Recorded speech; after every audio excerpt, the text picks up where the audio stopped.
అండి ఈరోజు మనం బైబిల్ యొక్క విశ్లేషణ మనము చూసుకుందాం.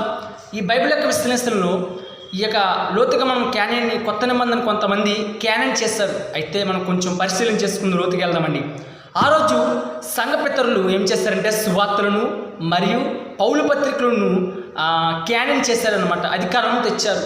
అయితే ఈ క్యానన్ గ్రీక్ పదానికి విశ్వాసము మరియు సత్యగ్రంథం అని మనం చెప్పవచ్చు. అయితే ఈ ప్రారంభ జాబితాలో ఉన్నప్పుడు 27 పుస్తకములు ఇవి కుదర్చబడి ఉన్నప్పటికీ మనకు తెలుస్తుంది. తర్వాత ఎప్పుడైతే ఇస్బియస్ వచ్చాడో, ఇస్బియస్ వచ్చిన తర్వాత ఆయన 22 పుస్తకములు కూడా సేకరించబడి జరిగింది. అయితే ఈ క్రీస్తు శకం 300 సంవత్సరంలో రోమా సామ్రాజ్యాధిపతి అయిన ఎవరు కాన్స్టంటైన్ నూతన నిబంధనని ఏం చేశారు, ఒక దగ్గర ఆ నూతన నిబంధనలన్నింటి కూడా ఒక పక్కన చేర్చి వాటిని మధ్యధార సముద్రమున వాటి ప్రాంతాలన్నింటి కూడా ఏం చేశారు, పంచిపెట్టాడు. పంచిపెట్టిన తర్వాత 313లో క్రైస్తవ మతమును అధికార మతముగా ప్రకటించబడి జరిగింది.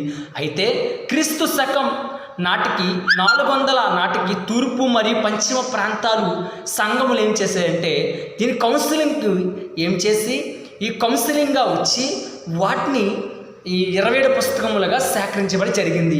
అప్పటికి ఎవరెవరు అథెనియస్, జెరోమ్, అగస్టిన్ సంఘంలో వచ్చి ఈ 3 సంఘంలో వచ్చి 27 పుస్తకములుగా కౌన్సిలింగ్ చేసిన జరిగింది మనకు తెలుస్తుంది అనమాట.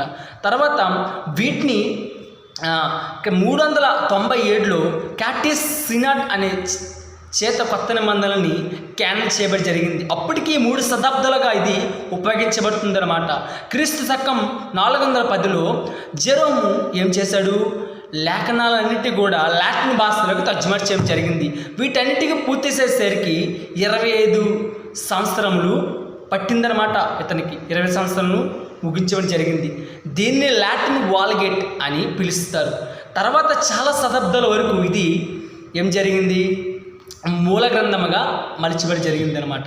ఇదండి ఈరోజు లాటిన్ మనం ఎలాగ తర్జుమా చేయబడింది లాటిన్ భాషలోకి, ఎలాగ క్యానియన్లోకి సంఘ పితరులు ఎలాగా వారు ప్రయాసపట్టి అప్పుడు అంత ప్రయాసపడిన బట్టి ఈరోజు మనం ఇంత ఈజీగా ఇంత విలియం కేరీ ఆ రోజు కలకత్తా వచ్చి అతనితో స్నేహం చేసి ఈరోజు ఇంతగా మనము తెలుగులో బైబిల్ తర్జుమా ఆ రోజు చేసిన బట్టి ఆ రోజు ఎబ్రీ నుంచి గ్రీకులోకి, గ్రీకు వచ్చి లాటిన్ నుంచి మన తెలుగులోకి ఎంతవరకు వచ్చిందంటే కేవలము ఆ దేవుని కృప మాత్రమే అనుకోవచ్చు. అంటే దేవునికి స్తోత్రం.